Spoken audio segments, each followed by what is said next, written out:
fish at the table talking all night. Ben's got the cards, Sam's got the mic. They're shuffling stories left and right, but where's Matsu soda till tonight? Two fish swimming in the stream, talking poker hands and movie scenes, flipping chips and chasing dreams. Oh Nick, we need you on our team.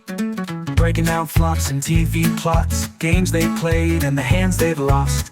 Sam says raise, Ben says call, with the MSO to settle it all. They laugh, they deal, they analyze, but with a guest it multiplies. Two fish swimming in the stream, talking poker hands and movie scenes, flipping chips and chasing dreams. We got rec poker on our team.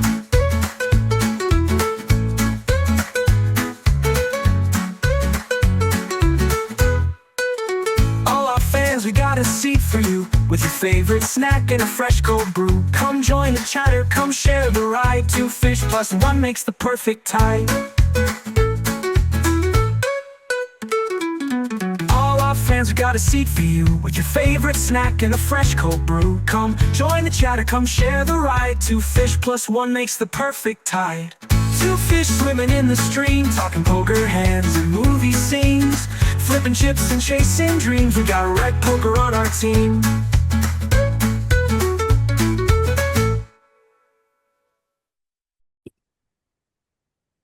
Welcome everybody to the latest episode of the Two Fish at the Table Poker Podcast. I'm one of your hosts, Let's Have Been One on PokerStars.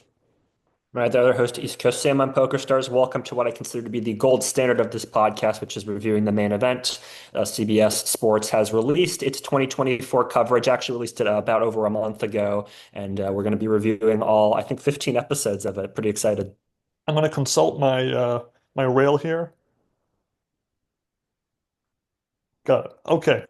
So now I'm ready for this now, Sam. Now I'm ready to beat you in this podcast here. So the 2024 main event, one that I thought was actually a pretty lackluster, if maybe bottom tier experience watching it during the live coverage last year. Lots of technical glitches, some very substandard commentary. So I really didn't know what to expect when we were going to watch the 15 episode breakdown on Poker Go. And to my surprise, I gotta say, this is probably definitively my favorite of the CBS Sports Network era. I felt that it was just a little bit better on average. It only covered day 5 onward, and while we can break down that there are definitely some bad episodes in there, but I think overall it made for a marginally better experience and probably my favorite main event since 2017 in my mind. Yeah, I actually have the same opinion. I think this was the best CBS Sports WSOP broadcast so far. As you mentioned, yeah, I thought it was a bit lackluster overall, the action. Now, I didn't watch too much of the live main event because I was obviously busy with work and other things. I saw the final table and I saw a lot of the, I think like day 7 and so. So, I wasn't really looking forward to this, but I was impressed. There were a couple of things that I think they did really well on this broadcast. Again, nothing close to the gold standard of, '03 to '06, the golden era. But there's steps in the right direction here. I got the sense there's a little bit more effort, a little bit more thought put into some of the technical aspects overall, which we'll get into. And yeah, as you mentioned, some episodes were better than others.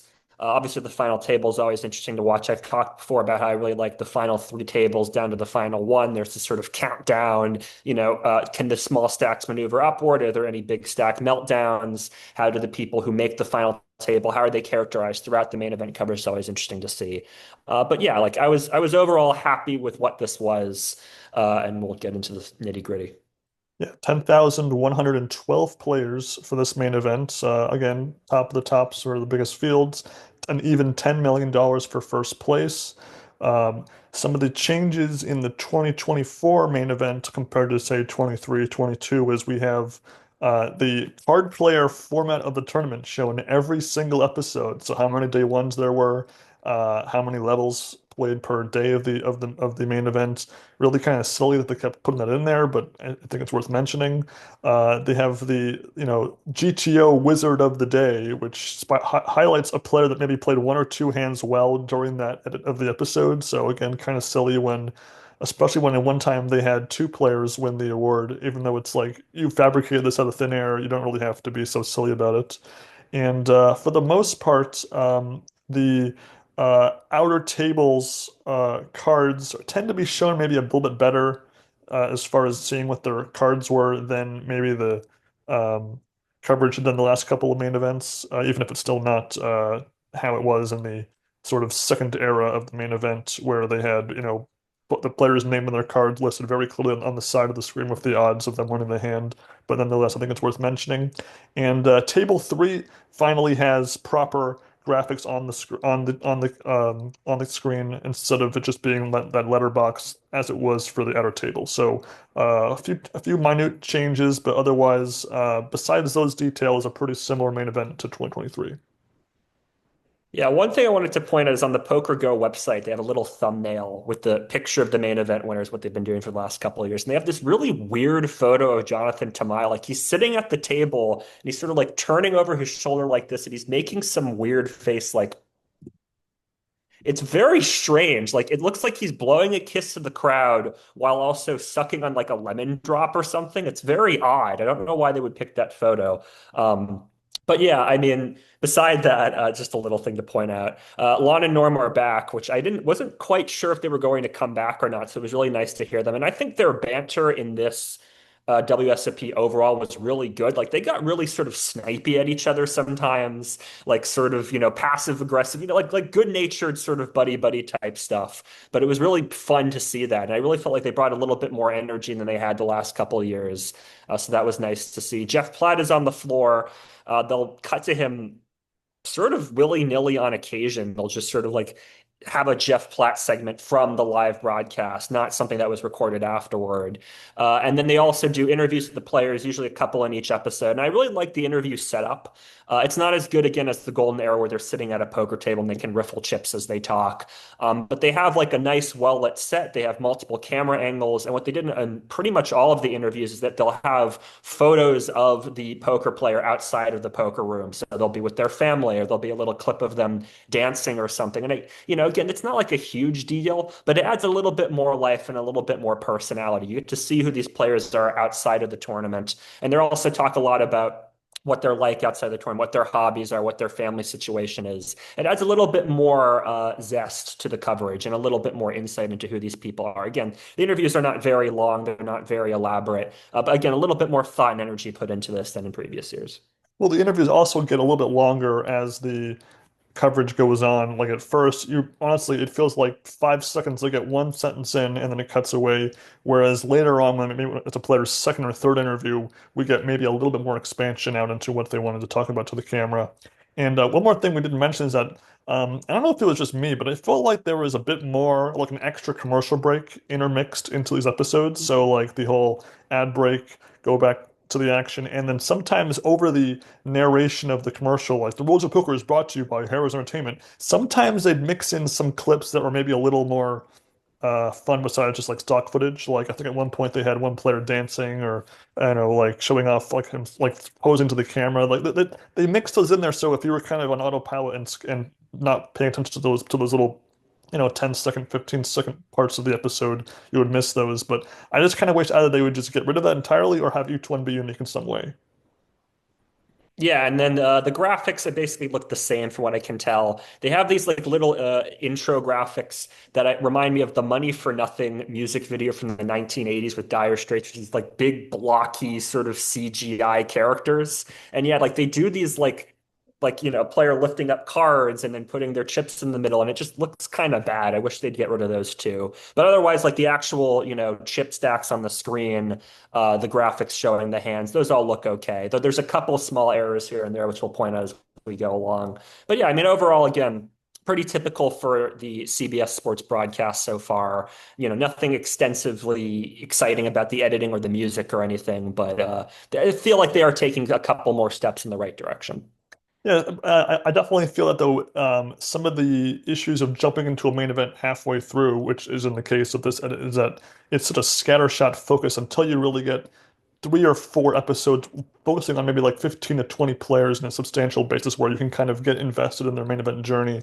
Because this episode or this coverage begins in the first part of day 5, so we're already down to less than half of the people that made the money. So there's 464 players left, when we begin everything, and we have to go almost 200 bust outs over the course of one episode. So again, it's like, there'll be a montage of the outer tables. You'll see like 10 players you might recognize, and then you might just see them bust, like standing up and leaving after busting by the end elimination montage of the episode. So again, not the best start of this coverage, if you ask me. It was nice to have Phil Ivey on table one. He's kind of the main character for the first, I want to say, one third of the episode. So it is nice to have a player like Ivey because really, besides, I want to say 2013, 2014, that's really his only main event prominence in the modern main event era. So it's good to get an old school player like Ivy in there to start things off.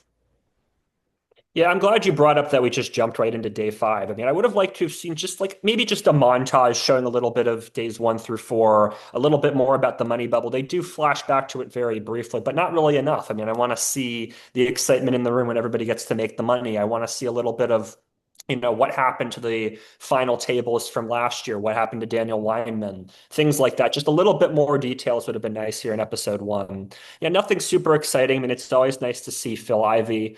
Kristen Foxen is in a lot of ways sort of the main character of the main event for, I think, a lot of the episodes. And she gets her first appearance right here toward the top of the episode. They also hype up Daniel Anderson a lot, another woman who made a deep run. And one that we And discussed a lot in the documentary and her supposed RN endeavors that never panned out. Again, I'm so curious what happened with that as a nurse myself, but that's sorry, I know what to do. Yeah, and then Brian Kim makes his first appearance in sort of the notable players at the end of the episode. So they're starting to build a bit of storyline here. Nothing's, that really grabs my attention or anything, but, I do appreciate those little gestures at building the storyline and trying to get things going. Unfortunately, the biggest issue of day five is how multiple times these spotlighted tables will break and we'll have to have a whole new table. And again, it just kind of kills the momentum that the episode tries to build. We do get some pretty substantial action on table two with two prominent players, Adrian Mateos and Alexander Lococo, who we met briefly in Vegas a couple of years ago, which is again pretty cool to see him. He made deep runs in both 21 and 22, and so to make the final few hundred players in 2024, again, very impressive. I feel like he'd be towards the top of my main event fantasy team list picks in the 2026 main event, for example, if you ever want to do something like that.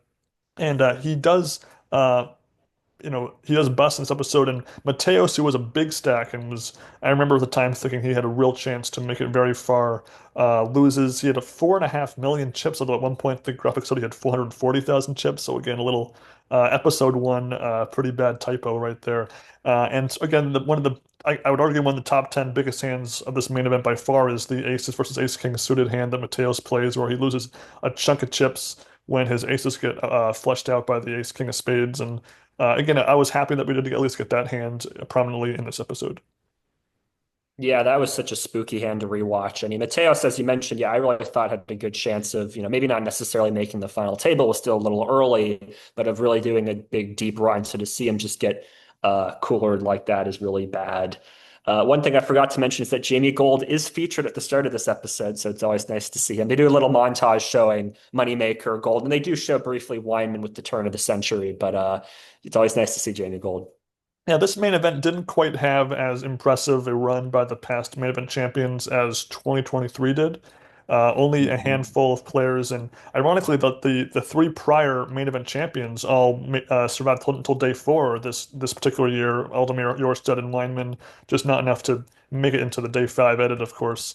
And actually, none of the main event champions of the past had survived up until this point in the edit. So that's always a big shame. That will change in 2025, luckily, with Greg Merson. So it'll be fun to watch that. But another big story that I thought worked pretty well, that was, again, one of the reasons why I found this main event to be a step better than the last few, was actually covering a day five chip leader, Steven Song, and beginning right here and kind of giving him he was the day five chip leader. Let's see how he's doing from day five, day six. And so this is the beginning of that. And again, I like that we were able to have a good kind of rise and fall of a big chip leader.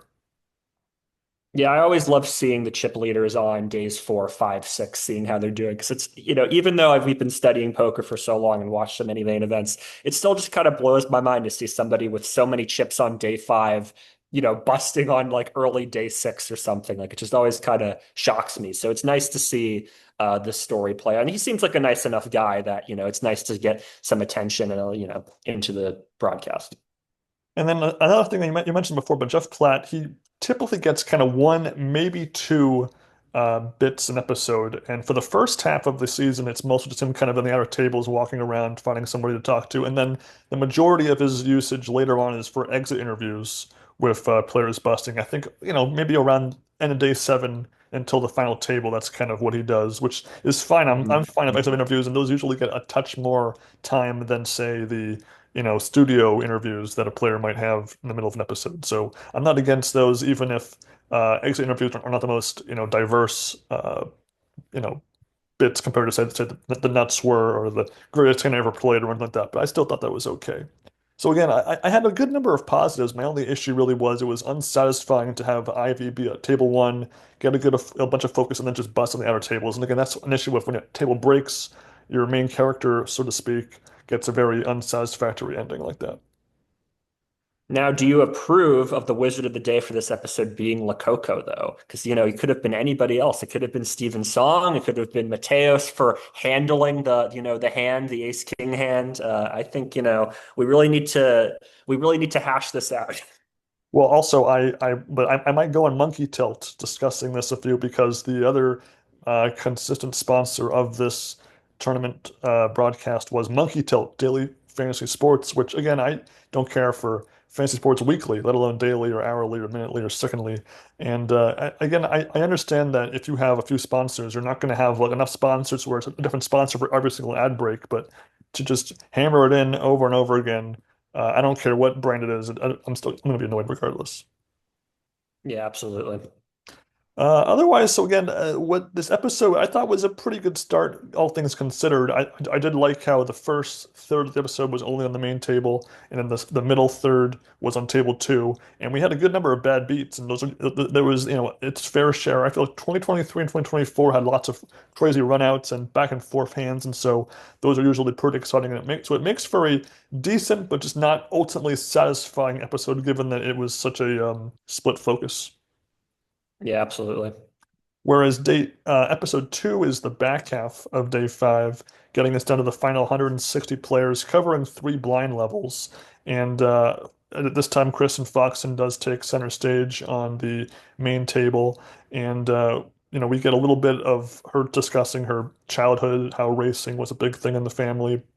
And Brian Rast gets some promises. He makes a very good run this time around too, so he's kind of gets a relatively quiet edit. I mean, it's not the most, main focused edit in the world, but he's there usually on table two or table three for pretty much the rest of his run in the main event. So I like that we at least got him this early on.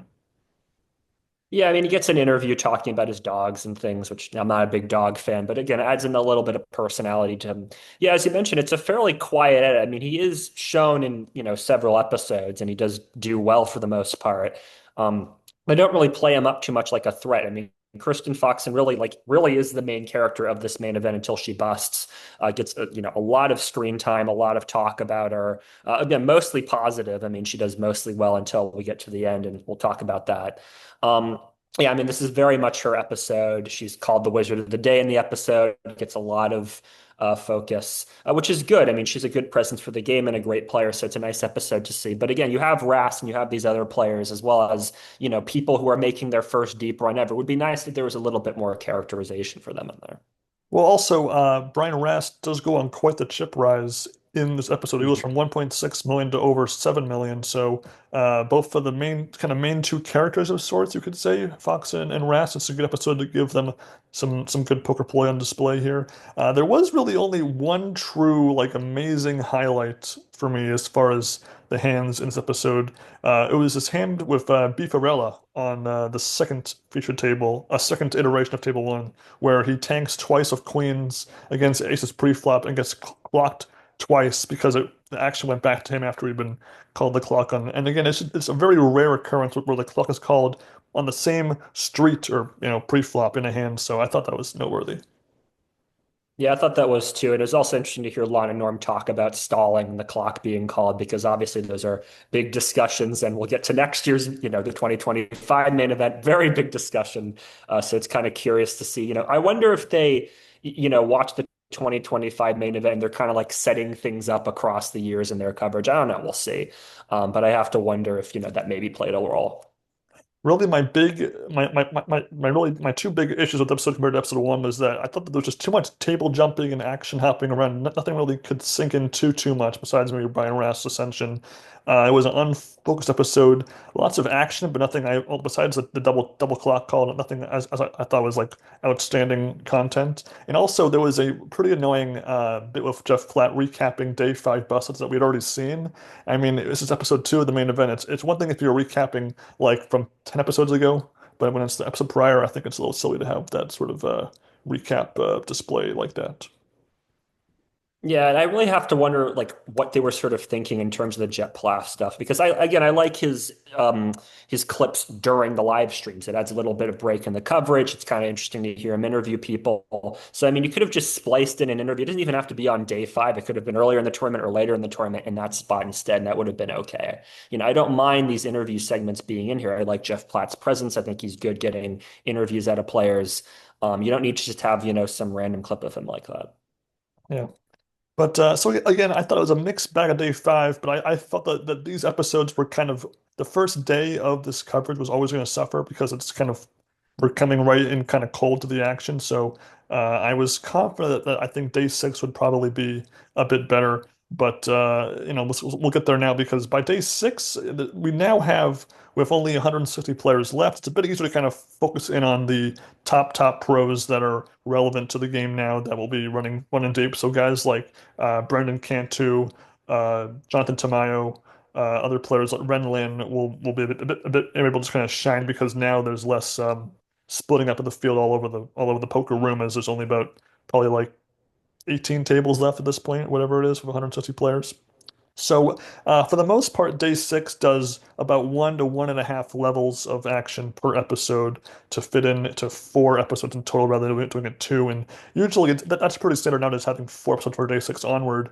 But I found that it was and this episode here where the commercial breaks really were becoming more frequent and more annoying. And it's not that. I wonder if perhaps on CBS Sports Network they were just cramming in one more ad break, so that was just going to always be the case for these episodes. But it makes you wonder if they were going to air past reruns of past years on TV, would they? How would they fix that? I'm very curious. Yeah, the ad breaks were kind of annoying because it really just didn't allow scenes to flow. It didn't really allow storylines to flow very well. And again, as you mentioned, it's the same sponsors over and over again. If there was at least some different sponsors, then I can understand it. But yeah, it was really annoying. Yeah, but I mean, again, I was sort of looking forward to this episode, and it is nice that they had Tamayo in this episode on episode 3 out of 15. Because again, in terms of building storylines, I want to see the winner as much as I can. I want to see how they navigated through the tournament. Were they somebody who was always a big stack? Were they a short stack who made a comeback? Unfortunately, Tamal just doesn't really do much for most of day six. He hangs in there. He does fine. There's nothing that's especially exceptional. He's not particularly talkative. He seems like a nice enough guy. He talks to a couple of people at the table. He seems fine. But unfortunately, it just doesn't really do that much. Still, it is nice to see some footage of him so that you get some sense of who he is as a person, who he is as a winner. So I appreciate that they put that footage in. And again, Tamayo, he's the most part just on table two or table three. I feel like for the whole main event until there's only one table left, which is fine. It means he's there. But again, I didn't find that say his play like Greg Morrison, where he was just boss level outplaying the whole table, or Joe McKeon, huge stack, stepping on the whole table. I didn't quite get that sort of a memorable aspect of his game, and that really extends into the final table, ironically. But we'll get there in a little bit. As far as some of the bits, I thought that the Shindan Zhao got by far the longest interview of the whole season up to this point, where she was able to elaborate on her main event experience, her family, her wife, her dog. And so it was nice that they gave her more time. But then it just makes me think that, why can't you give more interviews that level of time to give them more than just one or two, sentences of content there?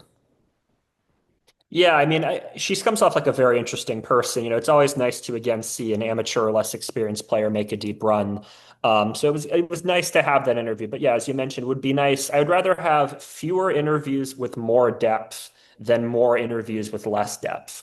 And I also thought that the interview, I mean, this is jumping into episode 4, but the interviews with Niklas Astedt, I also thought were a bit more longer and detailed than maybe other ones. Also, just as an interesting story. He was probably the definitive online poker player of all time. Maybe other players were, number one for brief moments during his reign, but he, across the board, across the years, just a crusher. And he's only 33 in this, 2024 or 34 now. So he's still got exactly. He's your age. I mean, he still has plenty of time to, keep going in poker and doing really well. So it is kind of interesting to see his personality and see him as, a guy who has a wife and kid and he's likes to travel and he likes to come out to the main event every now and again. So yeah, I mean, it's with these interviews, I like that they're starting to get a little bit more depth. And I hope that in the 2025 coverage, they build on that and just add a little bit more depth to each of these interviews. These are steps in the right direction here.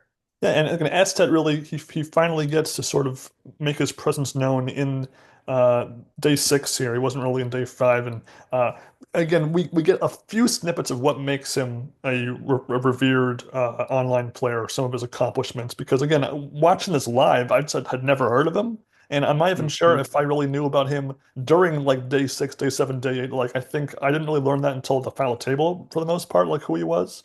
And again, I was very impressed with his play. He did very well to finish in 3rd place. But it's just funny how again, you and I we've been watching poker for 20 plus years on TV and following news, and we just have never heard of this guy. It's crazy how there's a whole side of the poker world that we just did not know about, or just only we only know bits and pieces of. It's just pretty funny.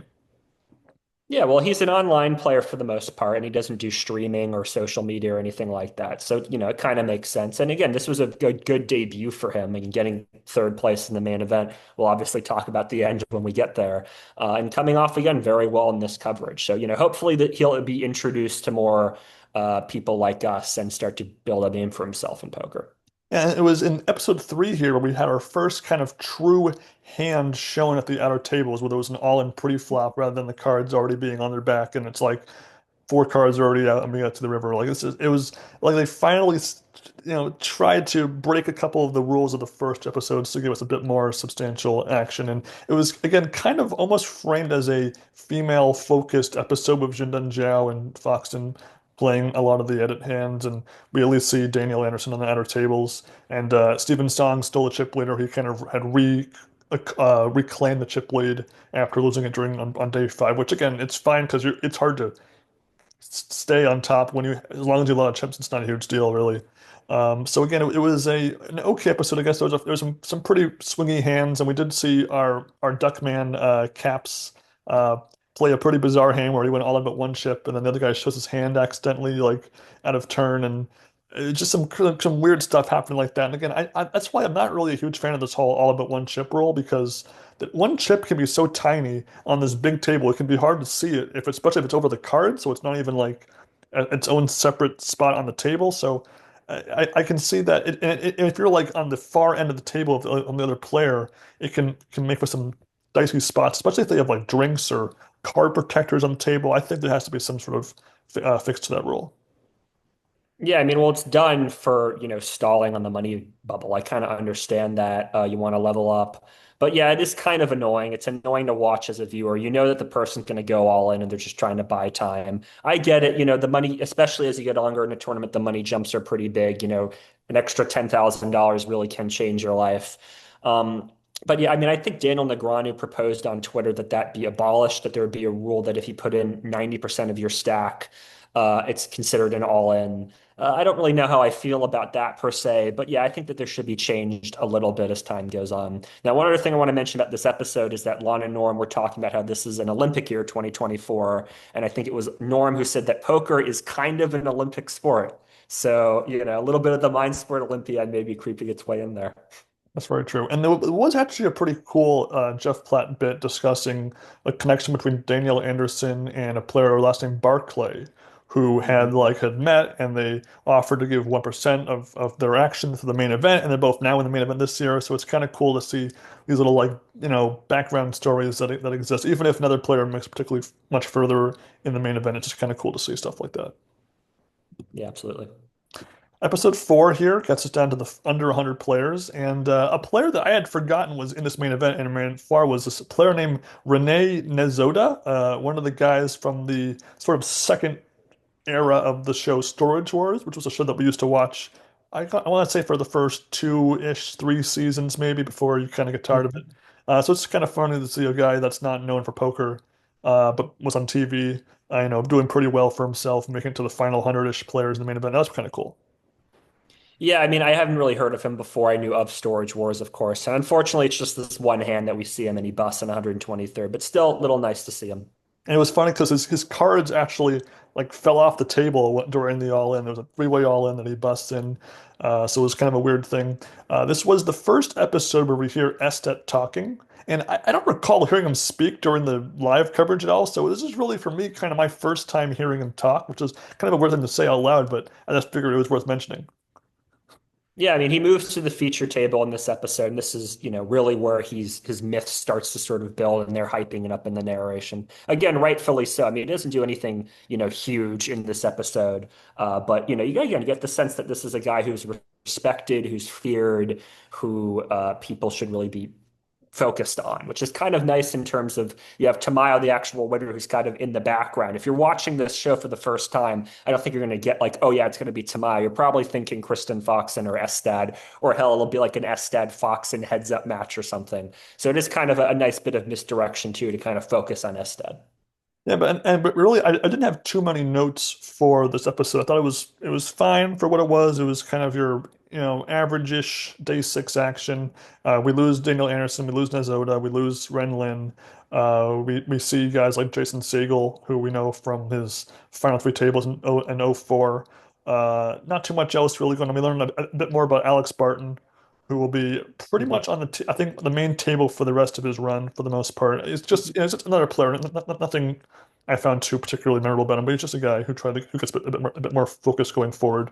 So if you're okay with going to episode 5 here, day 6, part 3, getting us down. So they didn't always tell us exactly at the end of an episode how many players were left, which kind of bugged me. I mean, I understand that it's more about how many are left at the end of the day, but I like knowing every episode exactly how many are left because there were a few episodes, and this was one of them where we didn't have the same number of players in the main event as the last one ended with.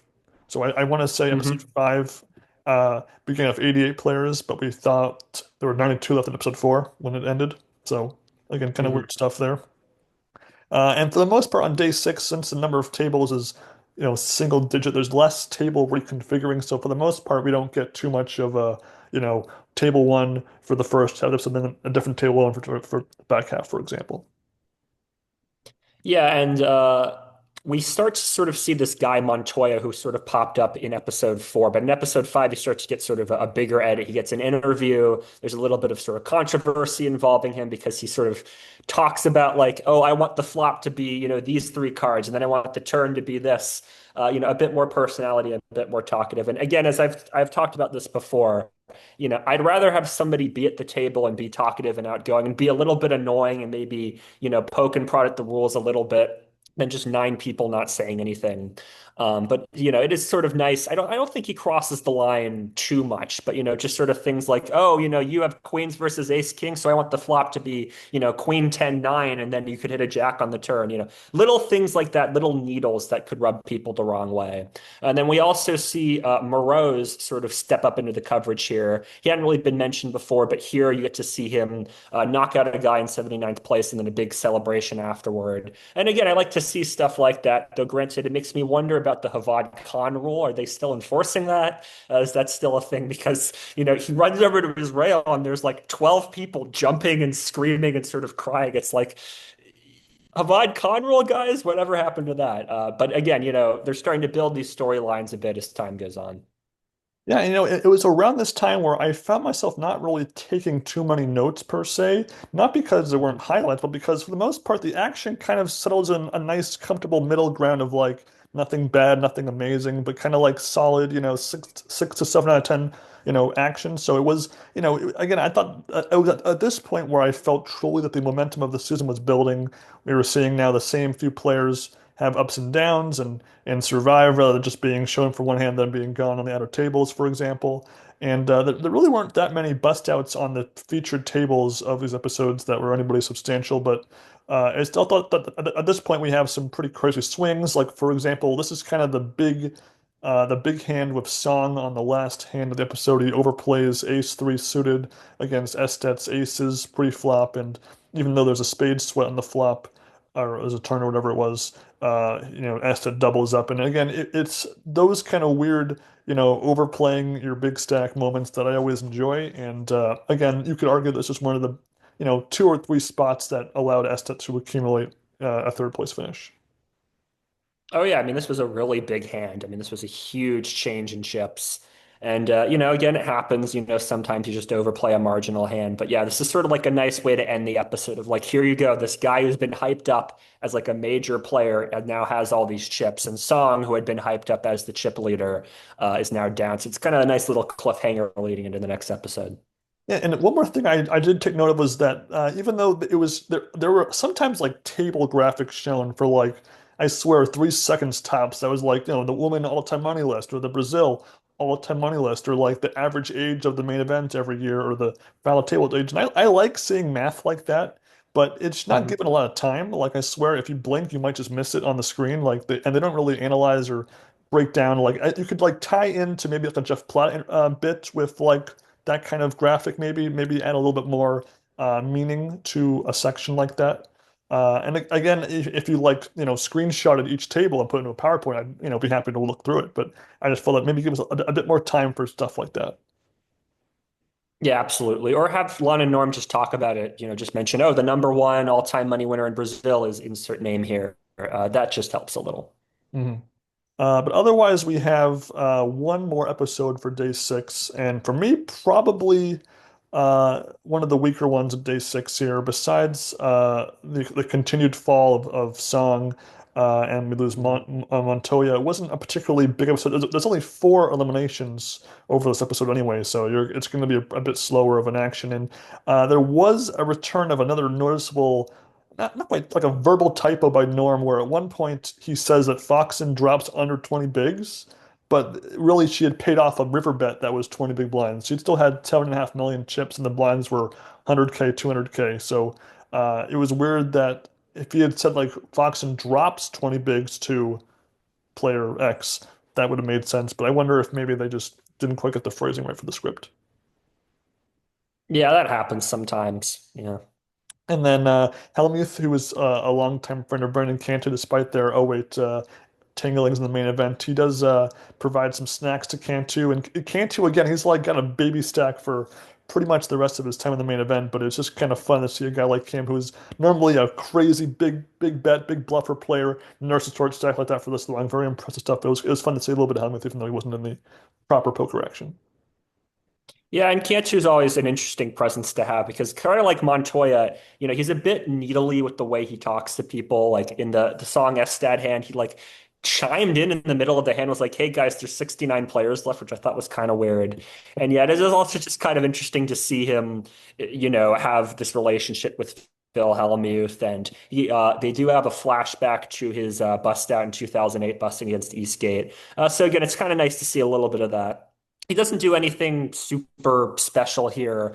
He does win a hand against Song when he has a straight, and Song has two pair. So it's nice to see him chip up a little bit. It would be nice if he gotten a little bit more of an edit, but I am glad that he's in the coverage.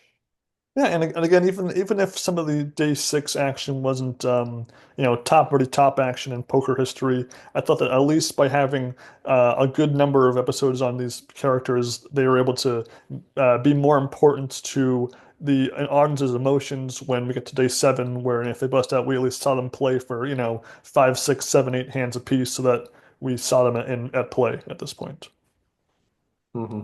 So episode seven here, again, day four gets four episodes as well, and it gets us down to the final 41 players, and this is kind of where a lot of those day six groundwork, pays off here, where we see players like Duckman Caps, Stephen Song, Alex Keating, Alex Barton, and Nawa, who was the manager for what was his name? It was a Japanese player. You know what I'm talking about. Oh, Masato Yokosawa's manager. So these players Hmm. like them bust out. And again, when you have seen a player play a few hands beforehand, showing multiple episodes, again, it just means that when they bust out, you care more, which is important.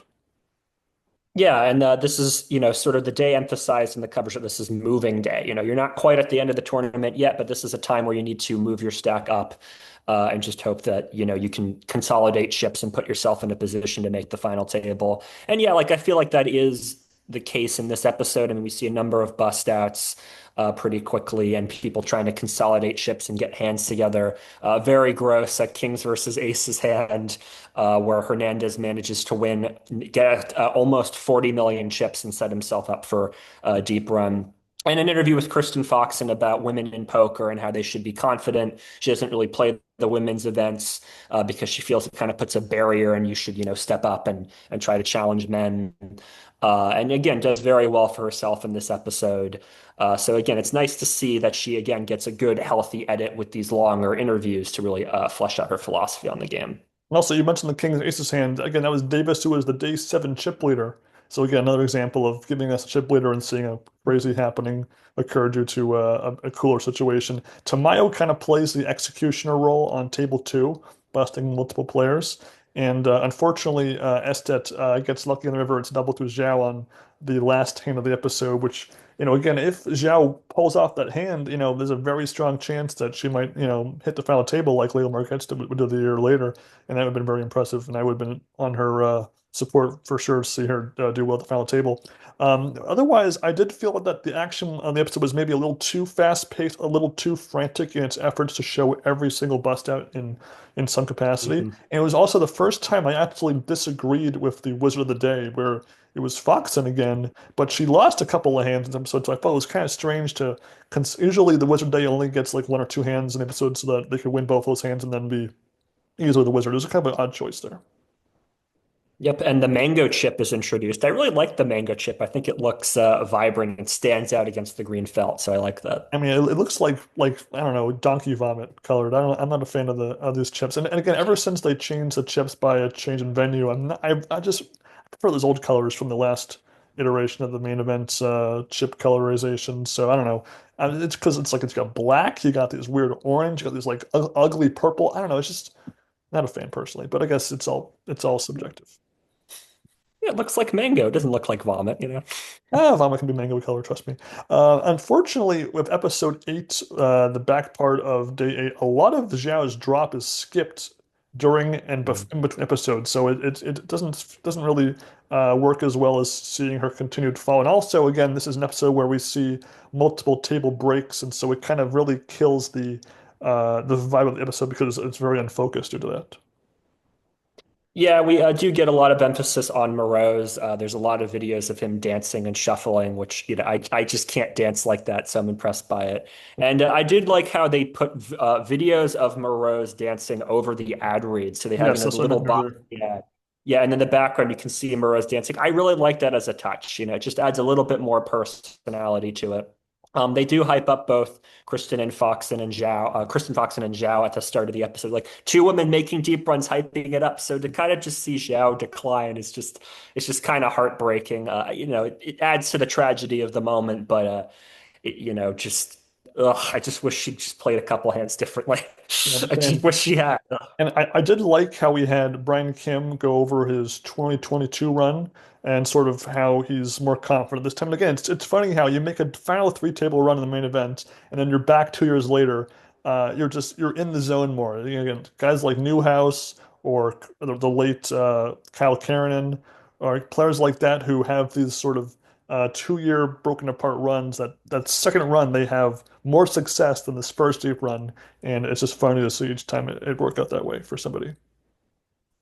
Yeah, I mean, Kim had been kind of bobbing and weaving through the edit until this point. He was down very low at one point. So this is sort of his episode where, again, he sort of takes over the coverage a little bit and starts to build reputation. Yeah, he does very well. And he's just like an Iceman, too, at the table. I mean, he doubles up with ace king versus tens and doesn't move a muscle. Like, he just sits there the whole time, stone-faced. Like, if I was up against him at a poker table, I'd be shaking in my boots. And he also has again the sunglasses, a scarf look, and the way he kind of has his chips on the table are almost it's kind of like they're in like like in a line, but in like a slight curve. So you're like you can see them no matter what angle you're looking at, which is good for, chip counting if you want to know how much somebody has. But it's almost like a light, like the lightest light bit of intimidation that I really like as well. Mm-hmm. Otherwise, Latinois is the chip leader at this point in the action. And again, we really hadn't seen him up to this point, but I feel like for the rest of the final tablelists, they were showing some capacity. Not a ton of Joe Siroc by this point. He gets a bit more focused a little bit later. And but I feel like it's in this next episode coming up is where Sagal gets more prominent. So at this point, it's a bit more well-rounded, showing the final tablelists than we maybe would have had, say, in 22 or maybe in 23 to a lesser extent. Yeah, I mean, Sagal had popped up a little bit in the coverage. Yeah, it's sort of at this point that he starts to get a bit of an edit in episode 9. He gets an interview that's unfortunately on the shorter side, um, and actually gets a hand against Tamayo of all people. And kind of weird edit for Tamayo. Like all of a sudden, he's very low in chips. He shoves with ace 10. Sagal calls with queen jack, and Tamayo, of course, doubles up. But it would have been nice to have seen a little bit of just like a line from Lana Norm about like how he lost all those chips because he'd been doing well for most of the main event up until now. Wasn't a huge stack, but had been doing okay for himself. So that kind of part of the narrative was a little lacking there.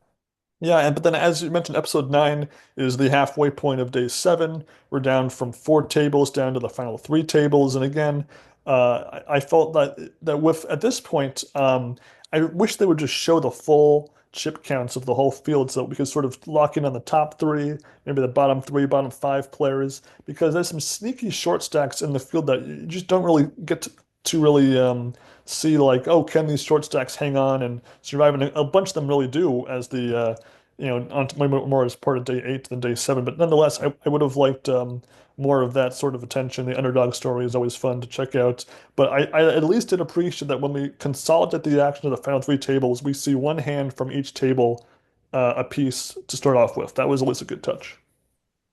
Yeah, and then obviously as we get down to the final 3 tables, they show every single bust out, even if the bust out hands aren't super exciting. But again, we are starting to see names like Estad, Sagal, Tamayo, Kim, getting more coverage, more sort of development in the edit, which is always nice, even if the hands aren't super interesting.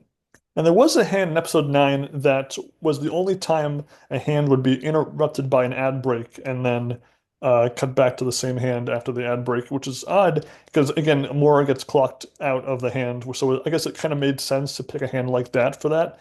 But if you take that apart, obviously we lose Rast and we lose Zhao. I didn't really care, though, for the rest of these late day 7 bust outs. I thought that maybe episode 8 was a bit better in that area, but at this point, I felt like a lot of those bust outs in this episode were not players that we really had seen much of. Yeah, I mean, just looking over these names here, nobody really stands out in terms of bust stats. The Mora Kim hand I did kind of like because there's this really cool sort of shot of Kim's glasses as he's sitting like with the reflection in it. I thought that looked really cool. It is kind of interesting when they do a break during a hand. I remember they did that during the Attenborough tank when he for 18 minutes on the final table. I kind of like that. It's also sort of a nice little rib at the tank. I thought that was kind of fun. And Mora had gotten enough of an edit up until this point, had been one of the more talkative players that I felt that it was okay. So, again, little tweaks of the ad breaks I'm okay with. I just kind of wish there was 1 or 2 more of them and it wasn't just the same ads over and over again. Yeah, and again, I felt like it was kind of the middle of day 7 that I thought these episodes were on the weaker side of the episode. I thought day 6 was, as a whole, a bit stronger than day 7 was, if you were going to compare them. And then I was hoping that the last episode of day 10 of day 7 would be good. And I actually thought this was probably the most exciting episode of the season up until this point. Was this episode not just because it was the first in the tournament, but because there was the most, these huge pots. Brian Kim wins a 36 million chip flip against Vasquez. Kristen Foxen wins on a lucky river. And again, she had a couple of river double ups on day 7 to survive. She was a very short stack on day 7 and managed to build her way back up into the middle of the pack by the end of the day. And there was a couple other big pots, big pairs against big pairs, and Mora getting aces over and over again. And so the pots were big. We saw Mora go from a small stack to a big stack, and we had almost zero. We had really no table 3 action for most of the episode, so I thought all together it made for a very good episode. Yeah, and just also always interesting to see big hands against big hands, queens versus kings, queens versus tens, ace king versus queens. It's just always exciting to see, hands like that and big coin flips and stuff like that. Yeah, and more, this is sort of Mora's episode. I mean, they give a pretty interesting montage kind of out of nowhere of just sort of Mora commenting on hands, and there's a lot of quick cuts and all that she didn't normally do. And, Mora's not the most exciting player in the world, but I do appreciate that they do little gestures like that. Um, there's also like an interesting sort of like going into an ad break, this like weird clip of like Mora shouting after he doubles up, which again, like little touches here and there to sort of spice up the coverage a little bit.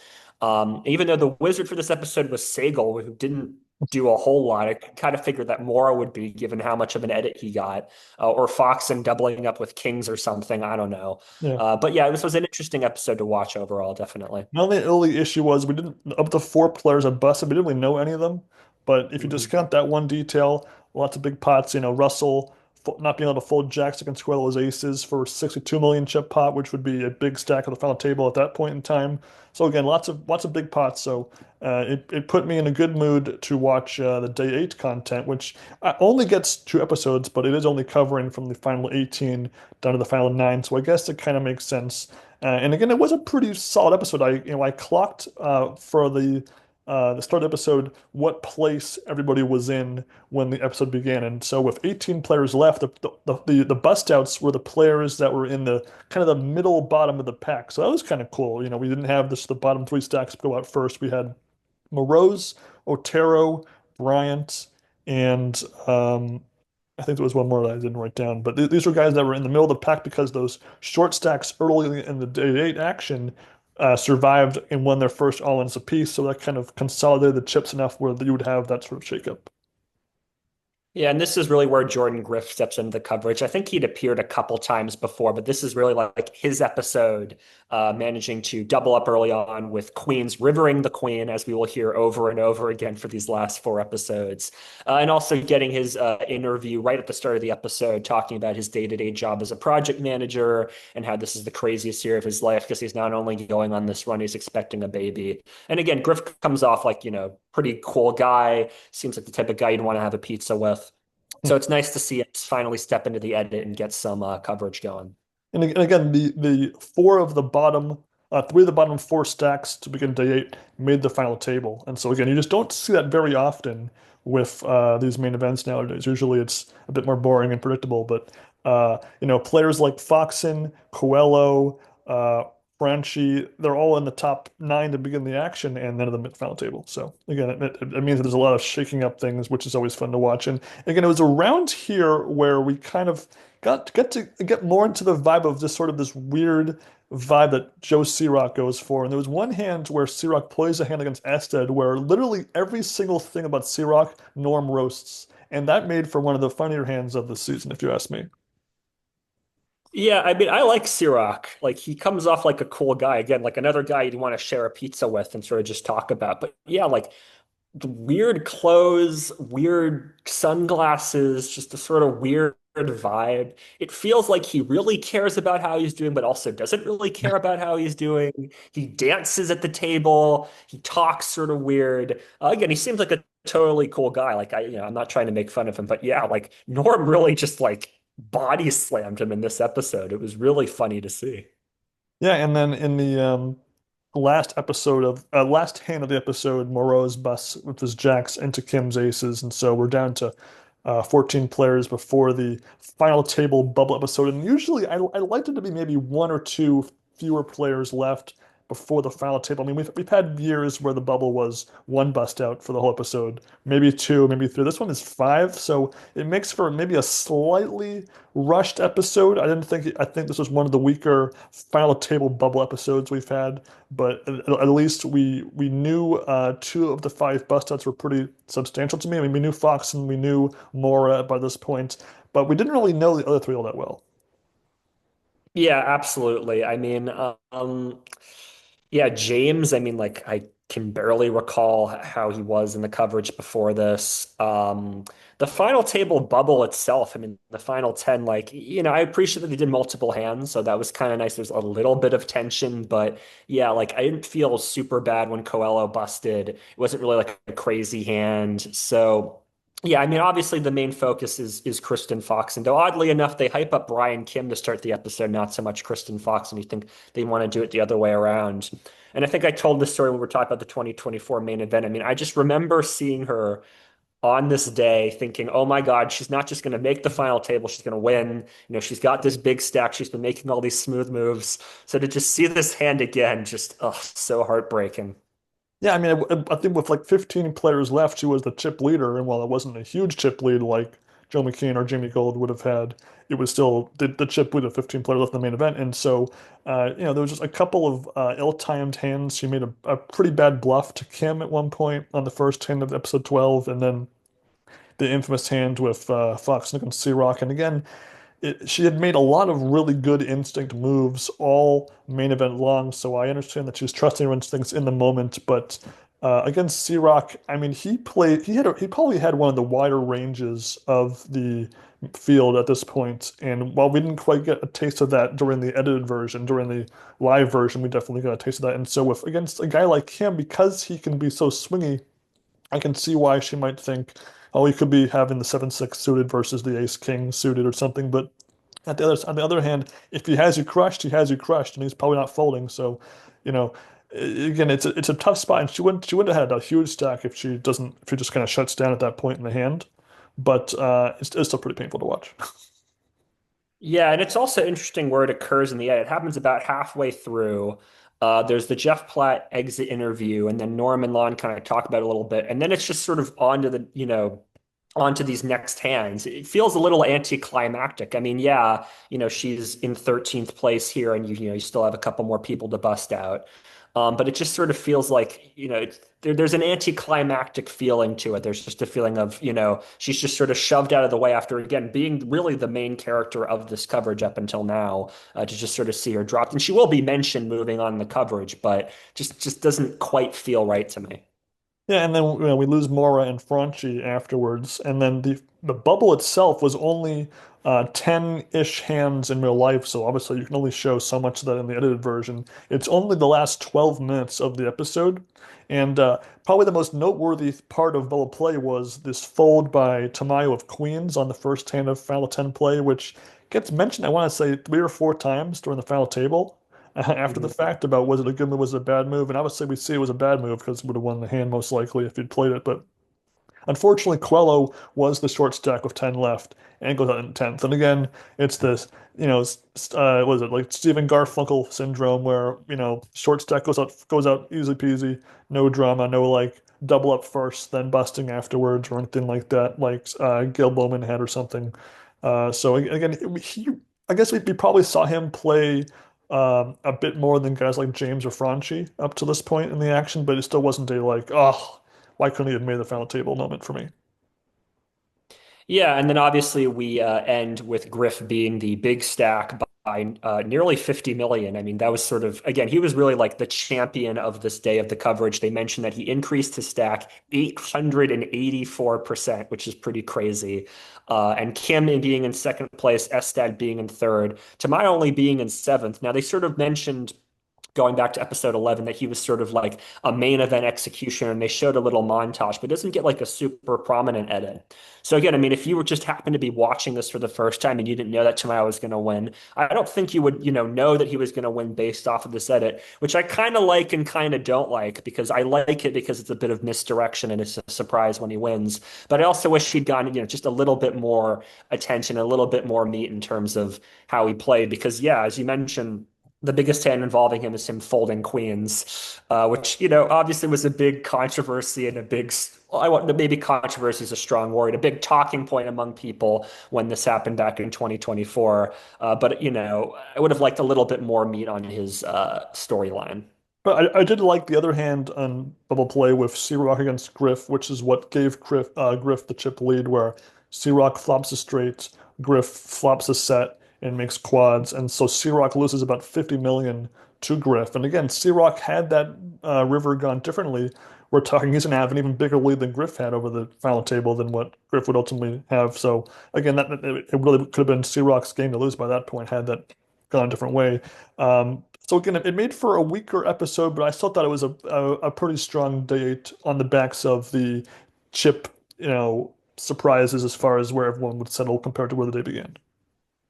Yeah, absolutely. And also Griff's storyline, I think, was well executed. I mean, they did show the River Queen, I think one or two too many times, but I do like that storyline of here is this amateur who just, went on a good run, also played well, but I mean, he got a lot of spots that went out to his advantage, and here he is as the final table chip leader. That was good. And that momentum does carry over into the first part of the final table. So we get 3 episodes to cover the action. The first episode goes from the 9 down to the final 6, and Griff is absolutely the featured character. He's involved in pretty much all of the hands in the first half of the episode, and about maybe like a third of the second half because he's a chip leader. So it's not surprising. Again, it kind of reminded me a little bit of Grinder this year, where he was in the action heavily. And even though not every hand goes Griff's way, when you have a big stack, you can afford to lose a few unlucky pots here and there. And so, and for me, overall, it did feel like this was one of the better early final table episodes of the CBS Sports Network era. Usually I find these to be kind of dull because we see a lot of raise and takes, but for the most part, it was a pretty action-heavy table, at least in the hands we saw. And even though they skip a good number of hands, obviously, I thought we had it was a pretty good edit, and where we saw most of the players in action at some point. Yeah, I mean, I'm with you. I mean, seeing Griff really try to push the action, push people around, that was really fun. And I think that's something that an amateur with a big stack at the final table should do. Put the professionals in uncomfortable spots and really push them around. The hand with Sagal, I mean, what a strange hand where like Sagal just gives away that he has a boat, giving away all this information while telling Griff, ironically, I'm trying to get information out of you while giving away that he has a big hand. I mean, that was really funny. And it was nice to see him get a little bit roasted in the coverage too. Um, Tamayo, does double up early on with ace nine versus ace seven. Kind of interesting to see Tamayo double up through Griff early on. And then, does again okay. But I mean, we don't really see a whole lot of his chip accumulation. We don't see him navigating through spots. It's really Griff. I mean, toward the back half of the episode, we see, a little bit more of other players, but this is really Griff's episode to be the chip leader and push people around. And by the end of the episode, he's more or less where he started in terms of chips. He's acquired 20 million. Estad is really moving upward. Yeah, it's at 213 million by the end of the episode. So, it would have been, again, a little bit nice to see a little bit more of Estad's climb, a little bit more of Tamayo's climb. But again, Griff is, the sort of storyline of the amateur. So I can understand why they would play him up a bit more in the edit. Yeah, my take was that there's some really good action on display in this episode, but a lot of the story of the final table was missing. So a lot of Estet's chip accumulation was done off screen. Some of C-Rock's decline was off screen. And again, so in this episode, we lose 3 players. We lose who was it again? It was Noir who loses in a flip to Griff, and then we see C-Rock's decline put him in a dicey spot where he then overplays Ace Jack and busts to Estet's queens.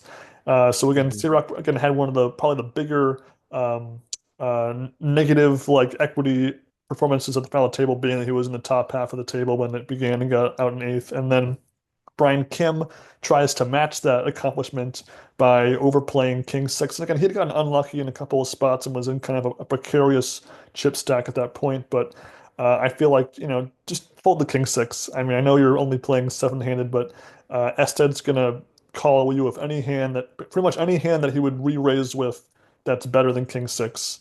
And so just not a good spot there. But again, Kim, a very dangerous player. And for me, again, it kind of falls into the seventh place curse again, where the player that I kind of think has a good chance of winning, one of the more skilled players goes out in seventh place. And of course, Tamayo has the reverse seventh place curse, where the player that began seventh place takes it down, kind of like I want to say, was PSI in seventh place, something like that, or was he eighth maybe? I think so. Martin Jacobson was eighth. I remember that. Okay, maybe it was seventh, but still, again, kind of the seventh place curse spot here. And so, with the episode covers up to the first 85 hands of the final table, and ironically, it skipped the first 7 hands, so we'll begin with hand number 8. So, Something as I always do, I keep track of what the hand number was in the edits, and to my surprise, I would say usually 3 or 4 times an episode for the final table, they would show consecutive hands at some point in time, Mhm. rather than skipping like 3 orbits and going around. So that happened a few times here, and again, I thought it was a pretty good, an above average part one to a final table compared to the last, say, 5, 6 years. Yeah, and the one thing about Kim's shove that I do like is that they showed the Jeff Platt interview, and Kim talked a little bit about his thinking behind it, that he felt the button was opening late. He didn't really feel Estad was super strong, and that, in a lineup like this with a lot of really competitive players, you have to battle about it. And it's nice to see that he felt good about it. So I appreciate there was a little bit of his logic behind it, but yeah, I would have folded the King Six. I mean, come on, man. What Estad's not going to do that with pocket fours. He's not going to do that with pocket threes, so you got to just let it, you got to just let it go and move on. And there was also one montage of Sigel folding over and over again, and to his credit, he was very card dead for maybe after the first hour or two of the final table, and to make it as far as he did with no cards is still very impressive. Absolutely. So episode 14, I didn't quite think it was quite as good as part one. There was definitely fewer bits or side segments than there was poker action. But I thought it was still an okay episode, just wasn't maybe as good as part one was. And it's here we go down to the final three. And again, they stop play at final three and then resume on day 10 for the last day of action. So I get why they chose to break it down that way. And again, we see Tamayo kind of continue to ascend, kind of like he wins the very first hand of the episode and then doesn't play a hand till towards the end of it. So it's kind of funny how we just can't quite get too much of our champion in the action here. Yeah, we do get kind of an interesting little clip where after Tamayo wins the first hand, he sort of runs over to Joe McKeon to get his approval on whether or not the play was good, which again is fine. I mean, you're allowed to do that in between hands. But it is kind of interesting that, again, Tamayo, who had won, I think, 3 circuit rings before this, felt the need to go to talk to Joe McKeon about it, and obviously builds up for the laptop controversy, which we'll get into a little bit later. Yeah, I mean, I think it was a fairly balanced edit. I mean, you get a lot of Estat and Griffin this episode as well. They don't actually show Gonzalez, who busted in sixth, busting out until like about halfway through, if not a little bit more after that, which I thought was an interesting choice on their part. That they showed a lot of other action before that and kind of built up suspense. And I actually forgot that he busted in sixth place. So it was kind of nice to see, like, oh yeah, that actually happened. So. Yeah, I mean, there was a lot of final si of six-handed play in this episode. The final 4 hands of the edit have the bust outs in it, so it's a lot of just Griff against Ested, lots of battling. So it was nice that we had not only the heads up between Griff and Tamayo, but lots of earlier Griff versus Ested, considering how little of three-handed play there'll be anyway. So I like that we got a lot of Ested action in there, and again, so we lose Gonzalez, then we lose Angelov, and then Sagal on the river gets busted. And again, we didn't as far as how well we knew Angelov and Gonzalez. I want to say I wasn't too invested in them watching them live, not so much watch them here, but I guess I cared marginally more about Sagal than I did for those two. Yeah, I'd agree with you. I mean, Sagal was sort of like, the older man at the table. He'd also made a deep run in the main event. I think was it 2004 or so, something Yes, like that's right. that. So it was kind of nice to see him, come back. And yeah, like, he was just mostly card dead for the most part and got into a good spot in the last hand and it just didn't follow through. So, good to him. And then, going into the final three, the chip stacks are almost even. I mean, Estad's at 223, Tamayo's at 197, Griffith's at 187. So, I mean, I remember again seeing this live thinking, all right, maybe Griff might have like a blow up early on, but I think three-handed action's probably going to last for a pretty long time. Funny to see that. Yeah, and so with episode 15, we have probably maybe 1 or 2 fewer hands in this episode than the last couple, but that's because the action, is a bit more substantial and a bit more meaningful with lots more all-ins. Really, in the third hand of the episode is when Asted busts, and this was when, again, Griff flops a set, Asted has top pair and a gut shot, and Ested decides to call it off with his pair and a straight draw. And again, it's a weird situation because it comes down to your vibe on Griff. What is he doing um, with an inferior hand there? Does he really? I mean, because Griff was being aggressive, but at times also I feel like he's either really weak or really strong, and you kind of have this hand where he could have like a combo draw, or he could have you have you crushed, and in this case he was crushed. And I feel like Astedt is just too good a player to call it off on a gamble like that. I feel like he could have folded there and played his edge over the other two because Tamayo was playing pretty tight overall, I feel like. So I think Astedt could have fought his way back in and gotten a win if he'd just played a bit less aggressively. Yeah, I mean, one thing to mention is that this took place on the turn, that Griff had hit his set on the flop, and then Estet had a straight draw, called the 25 million that Griff bet, and then Griff shoved on the turn when Estet had top pair. Yeah, I mean, I'm with you. I mean, I feel like Estet probably should have assumed that he had a skill advantage over Tamayo and Griff and could have waited his spot. He still had plenty of chips. Yes, this was a big pot, but you still have plenty of chips and you can still keep going with your skill edge. I remember watching this hand live, seeing him tank, I thinking that he was going to fold. And then when he called, I was like, wow, oh my God. And again, kind of like Kim, Norm sort of refers back to the Kristen Foxen hand and sort of attributes all three to sort of them just sort of blowing up and melting down. Again, there's no bust out interview with Estad. There's no real sort of talk from him about what happened. I would have liked to have seen a little bit of, what made him make that call. But he made a bad read. It just happens. He still got third place in the main event, and he's crushing it online. And then what this episode does right is again showing the Griff Tamayo heads up, lots of different hands. Again, if you're watching this, you're not quite, if you had no idea that Tamayo was going to take it down, I don't think you'd really know that he would take it down, at least in the way that he did watching this episode for the first time. So again, I really appreciate that there was a back and forth. I appreciate that there was a couple little snipes at the laptop on the rail. Nothing too heavy-handed, just a couple little things. Like Norm says, when Tamayo's over at the rail looking at the laptop, Tamayo joins his family. Like I really like that as a needle. That was good. But also, Griff does talk to Israel a little bit, so I almost felt like they didn't really mention any sort of like cheating-ish type things with Tamayo. So I wonder if because they were showing Griff talking to Israel, that was why they couldn't really take that stance on that action. The actual heads-up play, it's the last half hour of the episode. In real life, it was 65 hands of heads-up play, which surprised me. 'Cause I felt like there could have been, double that given how many big swings there were and how many crazy runouts there was. Griff had a 433 million to 175 million lead, so about two and a half ish, maybe like 2.3 to 1 lead. So again, most players would say they could probably take things down if they had that advantage there. And with the it felt like Griff his main issue was just trying to bluff a little bit too much. And I get you got to bluff heads up because but then you're also going to have the best hand anyway half the time anyway mathematically. So how much do you really need to bluff to win heads up? And that's shown, whereas only on the second hand of heads up play, a three-barrel bluff by Griff gives Tamayo the lead just like that. And so again, I wonder if they're feeling each other out heads up. Maybe Griff, if he plays a touch more conservatively, that might have been the difference here in this heads up battle.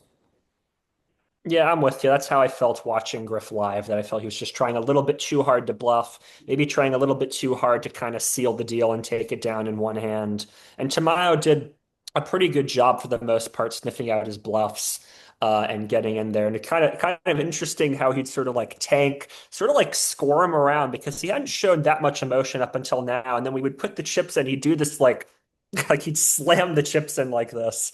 Clearly, the moment was starting to get to Tamayo a bit. So if Griff had been able to apply pressure in the right spots on certain occasions, who knows? Maybe he could have gotten things going. And then, of course, there was the King 10 versus Sevens hand, where if Griff just managed to hold on there, he would have won. But Tamayo flops him dead, basically, and doubles up. And still, again, they still had plenty of chips to play with. It wasn't over by that point. But yeah, I mean, just a couple spots had gone differently. Griff could have taken this down. Now, I was kind of surprised reflecting on this after the fact that even though this was a very busy heads-up match, I didn't quite feel it made it to my favorite heads-up battles of main event history. I feel like, things like Martin Stasko against P.S. Hines and John Sin and Tony Miles, I would rank above this one because this was just a lot of all-in flips, all-in, pre-flop stuff. Whereas at least like momentum heads up was a big deal in those other ones I listed just now. Whereas here it's like, you could say momentum shifts when you go all in and double up, but really, in on heads up poker, like less, sort of I didn't quite get that. It was more like B plus rather than A plus heads up battle, if I was gonna, compare. Yeah, I'm with you. I mean, this was a fun one to watch live. And I do remember saying to myself when I saw, Tamayo dealt the 8-3, I'm like, okay, this is the last hand I'm going to go to bed. And it turned out it was the very last hand of the whole tournament. It was right at 10 o'clock. I remember that. It was like, okay, 10 o'clock, I'm going to bed. And the last hand happened.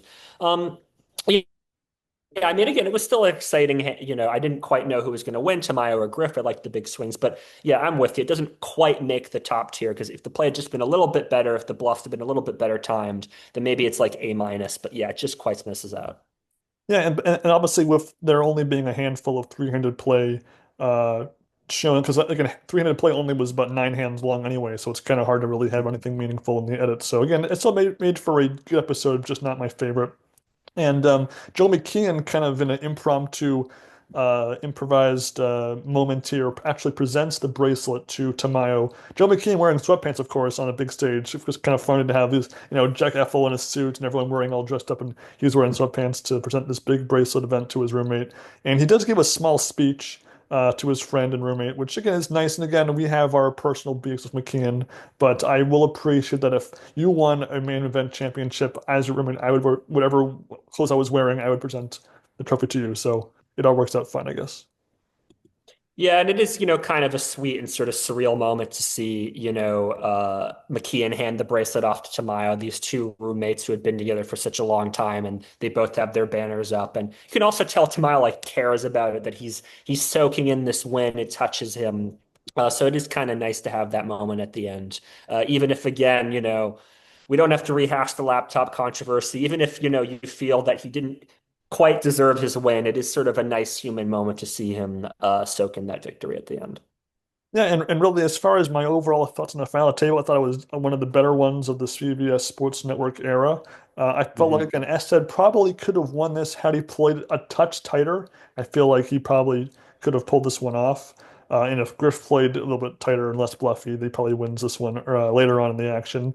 I kept confusing Gonzalez and Angelov. Unfortunately, maybe it's just because they're not Americans. I kind of confused them in the action, but. And I was surprised by how little Tamayo there really was until maybe the final heads up part of the table, because he wasn't even in the three-handed play action actually before Ested busted too. So it's kind of an ironic, coincidence there. As far as my overall thoughts on the whole season, so again, we kind of all alluded to it. It's my favorite of the last 4 or 5 years for sure, in the sort of CBS Sports Network era. Again, probably my favorite Lon and Norm commentary during that era helps a little bit.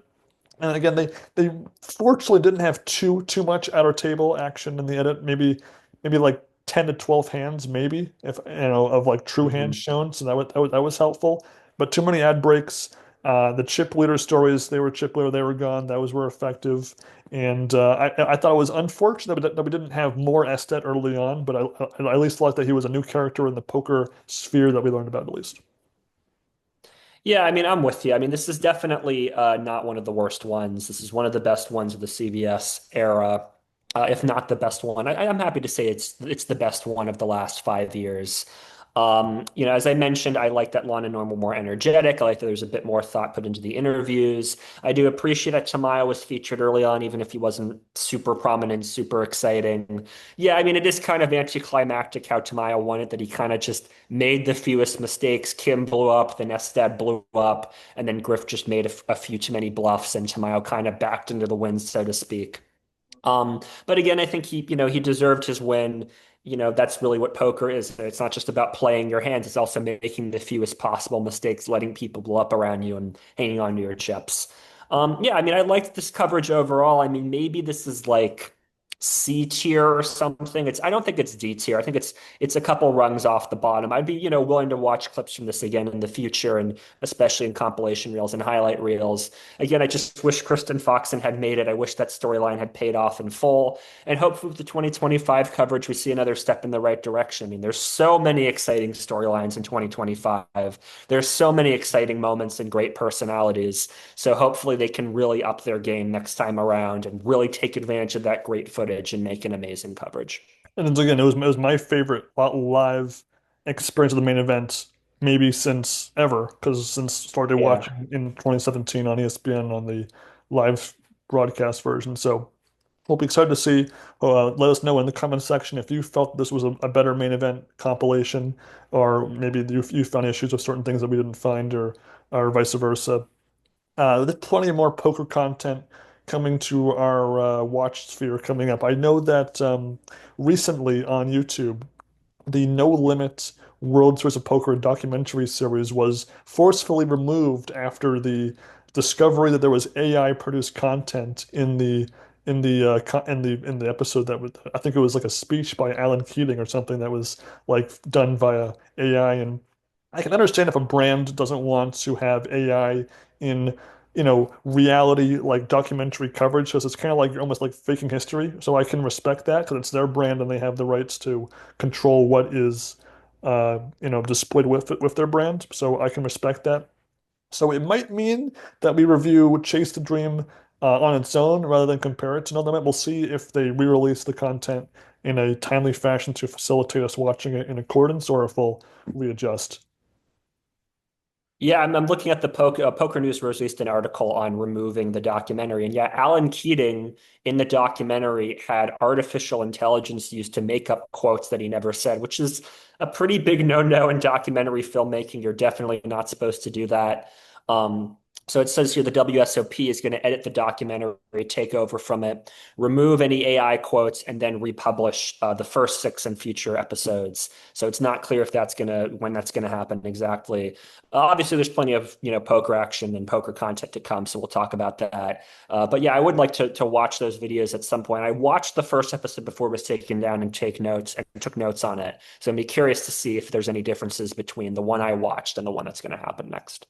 Yeah, and I also just managed to stumble upon a couple other television poker shows that I had just totally blanked on, like Celebrity Poker Showdown. We could watch that in the future. There was a television broadcast of the Epic Poker League that was like lasted half of a season. So if we could find that in some substantial format, that would be fun to watch too. And obviously, I'm always on the lookout for more poker movies and poker docs for us to watch. So again, as we hit the new year, we'll still have new content to check out. And I was wondering if you, Sam, maybe we could do a reflecting on 2025, everything we've discussed over the last year, our favorites, our least favorite stuff. We can kind of, recap the year as well, because it was a pretty big year for us in this podcast world. Yeah, absolutely. I'm happy to recap. And if there's anything that you guys recommend us to watch, feel free to leave a comment below and we'll get to it. We're happy to, again, review anything, books, movies, shows, what have you. It doesn't have to be directly poker related. I guess we could maybe do casino related stuff. I don't know. We did do 21 after all. So just let us know if there's anything you want us to talk about. And, just as our player Caps had a duck at the table, and I have a duck as my cap at our table here. And until next time, guys, enjoy your poker, enjoy your TV, enjoy your poker on TV. Take care.